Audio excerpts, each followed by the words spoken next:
ಮಾಜಿ ಮುಖ್ಯಮಂತ್ರಿ BS ಯಡಿಯೂರಪ್ಪ ಅವರನ್ನ ಹಾಸನ ಸಂಸದ ಪ್ರಜ್ವಲ್ ರೇವಣ್ಣ ಅವರು ಭೇಟಿಯಾಗಿದ್ದಾರೆ. ಪ್ರಜ್ವಲ್ ರೇವಣ್ಣ ಅವರಿಗೆ ಅವರ ತಂದೆ HD ರೇವಣ್ಣ ಅವರು ಕೂಡ ಸಾಥ್ ಕೊಟ್ಟಿದ್ದಾರೆ. ಹಾಸನ JDS ಅಭ್ಯರ್ಥಿಯಾಗಿ ಪ್ರಜ್ವಲ್ ಕಣಕ್ಕಿಳಿತಾ ಇದ್ದಾರೆ. ಇದರ ಬೆನ್ನಿಗೆ ಬಿಜೆಪಿ JDS ಮೈತ್ರಿ ಇರೋದ್ರಿಂದ BS ಯಡಿಯೂರಪ್ಪ ಅವರ ಆಶೀರ್ವಾದ ಪಡೆದಿದ್ದಾರೆ ಪ್ರಜ್ವಲ್ ರೇವಣ್ಣ. ಯಡಿಯೂರಪ್ಪ ಇವತ್ತು ಪ್ರಜ್ವಲ್ಗೆ ಆಶೀರ್ವಾದ ಮಾಡಿದ್ದಾರೆ. 28ಕ್ಕೆ 28 ಕ್ಷೇತ್ರವನ್ನು ಗೆಲ್ತೀವಿ ಅಂತ HD ರೇವಣ್ಣ ಹೇಳ್ಕೊಂಡಿದ್ದಾರೆ. ಹಾಸನ ಚುನಾವಣಾ ಪ್ರಚಾರಕ್ಕೆ ನಾವು ಅವರನ್ನು ಆಹ್ವಾನಿಸಿದ್ದೀವಿ, ಅವರು ಕೂಡ ಬರ್ತೀವಿ ಅಂತ ಹೇಳಿದ್ದಾರೆ ಅಂತ ರೇವಣ್ಣ ಹೇಳ್ಕೊಂಡಿದ್ದಾರೆ.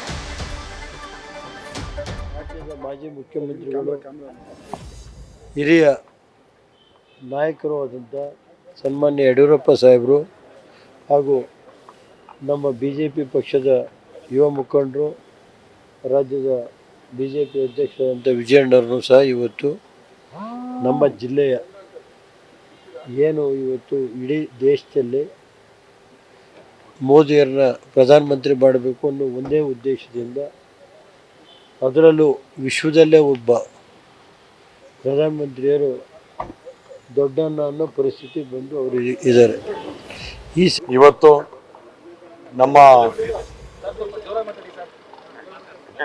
ಇವತ್ತು ನಮ್ಮ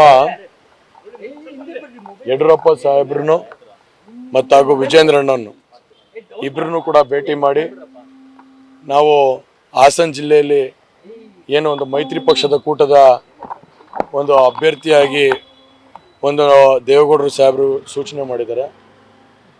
ನಮ್ಮ ಕ್ಷೇತ್ರಕ್ಕೆ ನೀವು ಬಂದು ನಮ್ಮನ್ನು ಒಂದು ಪ್ರಚಾರಕ್ಕೆ ಎಲ್ಲ ಬರೋ ಅಂಥ ಕೆಲಸ ಮಾಡಬೇಕು, ನಿಮ್ಮ ಸಹಕಾರ ಇರಬೇಕು ಹಾಗೂ ನಿಮ್ಮ ಆಶೀರ್ವಾದ ಇರಬೇಕು ಅಂತ ಹೇಳಿ ಇವತ್ತು ಅವರ ಒಂದು ಆಶೀರ್ವಾದ ಪಡೆಯೋದಕ್ಕೋಸ್ಕರ ಇವತ್ತು ನಾವು ಮತ್ತು ನಮ್ಮ ತಂದೆ ಆದಂಥ ರೇವಣ್ಣ ಸಾಹೇಬರು ಇಬ್ಬರು ಕೂಡ ಬಂದು ನ್ಯೂಸ್ ಫಸ್ಟ್ ನಿರ್ಭೀತಿಯಿಂದ ನಿಮ್ಮ ಪರವಾಗಿ.